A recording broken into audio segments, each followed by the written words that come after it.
De la politique dans LCI Soir avec Pierre-Yves Bournazel. Bonsoir. Bonsoir. Vous êtes conseiller de Paris, conseiller régional et tête de liste Les Républicains à Paris pour les régionales de décembre. On reparlera du meeting de Nogent hier qui a, alors c'est un tour de force, réussi à rassembler les teneurs des Républicains. Un mot de politique, on va évidemment rester dans ce registre. Je ne sais pas si vous avez eu le temps de lire Le Monde ce soir. Il y a une interview de Emmanuel Macron qui dit « Le libéralisme est de gauche ». Est-ce que vous êtes d'accord avec cette affirmation ? Moi, je ne suis pas un dogmatique, donc je ne parle pas de libéralisme, de socialisme et de pragmatisme. C'est-à-dire, s'il y a une idée qui est bonne, il faut l'appliquer pour le pays.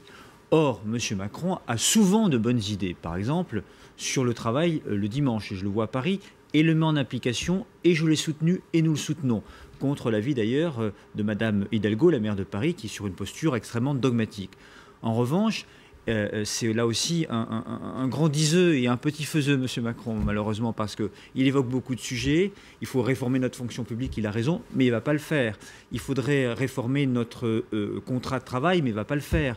Il faudrait réformer peut-être des difficultés dans son propre mais il ne va camp. pas le faire. Mais c'est vrai que je dois confesser que je pense que M. Macron est un homme qui a l'âme réformatrice et qu'au fond, il serait mieux dans une majorité de réformes de droite et du centre. C'est la question que j'allais vous poser. On peut un... imaginer Emmanuel Macron siéger avec, je sais pas moi, Alain Juppé, François Bayrou, même au sein d'un large gouvernement, les Républicains. Vous l'invitez ? Écoutez, moi je pense que M. Macron a choisi quand même de servir M. Hollande, qu'il devrait se rendre compte par lui-même que les réformes qu'il souhaite mettre en œuvre dans l'intérêt général ne trouve pas d'aboutissement. Et au fond, quand on a un ministre qui ne peut pas réformer, je crois que la sagesse vaut mieux, devrait l'amener à partir. Alors dans la campagne, évidemment, des régionales, Valérie Pécresse, candidate en Ile-de-France, il y avait un grand meeting hier à Nogent-sur-Marne, oui, avec notamment beaucoup de figures du parti. Il y avait Nicolas Sarkozy, chef du parti Les Républicains, il y avait Alain Juppé, François Fillon, Bruno Le Maire. Nathalie Kosciusko-Morizet n'était pas invitée, elle n'était pas là sur la photo. Pourquoi ? Nathalie Kosciusko-Morizet, je fais campagne avec elle à Paris. Je suis tête de liste Les Républicains UDI Modem de Paris. Pour Valérie Pécresse dans ces élections régionales. Je fais campagne avec Nathalie à Paris, qui est la présidente de groupe. Nous le faisons vraiment en bonne camaraderie. Hier, Nathalie avait d'autres occupations, comme elle a dit. Il y avait l'anniversaire de son fils. D'accord. Le grand rassemblement s'est fait. C'est vraiment un rassemblement, unité de façade. Quand on voit que dans son discours, Nicolas Sarkozy a lancé des petits pics sur le cumul des mandats. Il est non, mais chacun a le droit d'avoir son positionnement politique. Valérie Pécresse a réussi le rassemblement de Nicolas Sarkozy, d'Alain Juppé, de François Fillon, de Bruno Le Maire, de Marielle de Sarnez du Modem, de Jean-Christophe Lagarde de l'UDI. Pas un seul homme de gauche ou femme de gauche peut dire aujourd'hui qu'il est capable de mettre d'abord deux socialistes d'opinions différentes dans la même salle. M. Macron et M. Cambadélis ne l'ont pas fait à La Rochelle.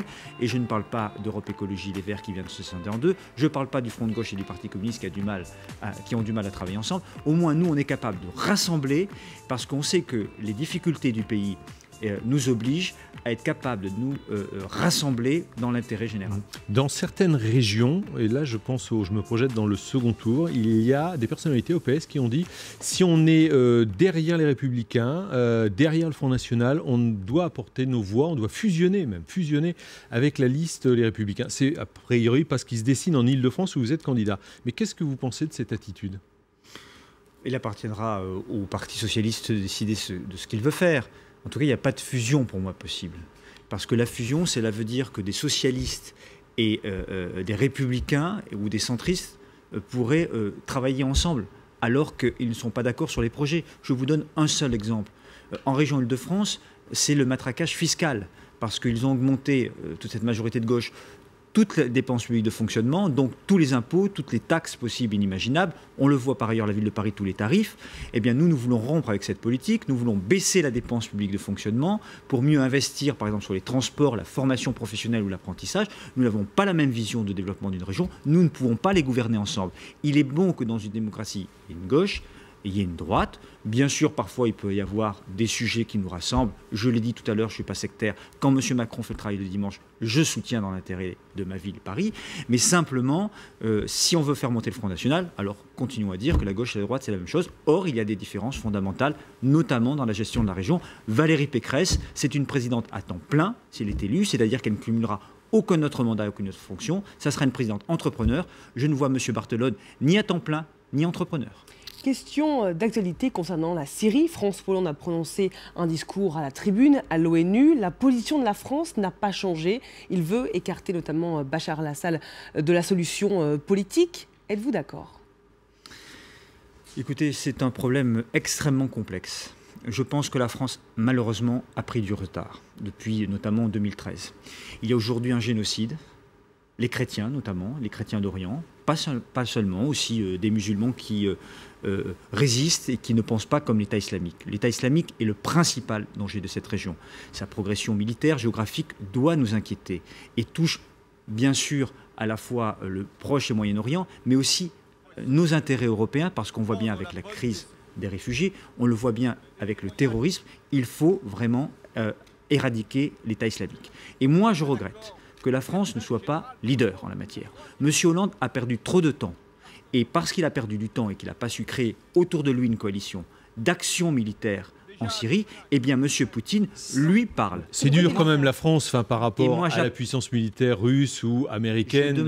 Je souhaite très clairement que la France puisse rassembler un certain nombre de partenaires européens, au-delà convaincre les États-Unis et aussi les partenaires éventuellement russes ou iraniens, dans une coalition internationale portée par l'Union européenne et portée par la France pour éradiquer l'État islamique. Il n'y a pas d'alignement sur Moscou, mais une volonté de rassembler, si vous voulez, toutes celles et tous ceux qui veulent l'éradication de l'État islamique, qui est le danger mortel pour l'humanité. Nadine Morano est au cœur de la polémique car elle a dit que notre pays était d'origine judéo-chrétienne, de race blanche. Mais je crois que ce qui fait la polémique, c'est la pertinence ou non de cette distinction. Quel message envoyez-vous aux électeurs et aux Français avec ce type de déclaration et surtout de distinction entre les Français ? D'abord, je voudrais dire que le fait que nous soyons de tradition judéo-chrétienne, c'est vrai. Race blanche, c'est une faute politique et une faute morale de la part de Mme Morano. Voilà. Voilà. Et donc je pense qu'un moindre mal, c'est de reconnaître son erreur et de s'en excuser.